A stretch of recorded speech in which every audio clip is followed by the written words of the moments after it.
Sasagutin lang po natin ang nag-comment dito na si Madam. Nag-comment siya na hindi totoo daw ang ating pregnancy test para sa baboy. Mga ka-farmers, totoo po ito. Legit. Marami na pong gumagamit nito. Itong si Madam, nag-comment siya dito sa aking post na hindi totoo ang aking pregnancy test sa baboy. Pero meron ding sumagot sa kanya na isang nakabili.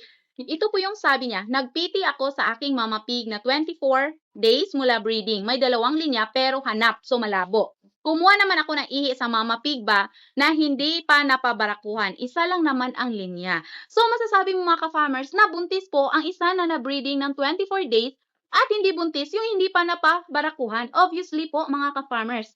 Ayan, basta nagamit lang po itong ng tama mga ka-farmers, nasunod po ang tamang instruction, wala pong problema. Magbibigay po ito ng accurate na resulta mga ka-farmers.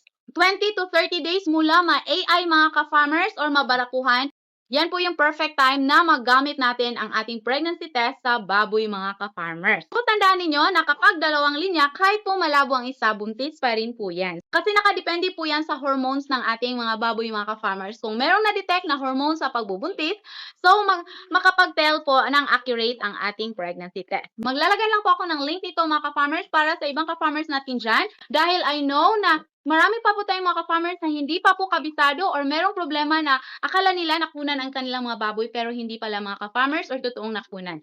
So, mag-avail na lang kayo sa ating link or sa ating yellow basket mga ka-farmers.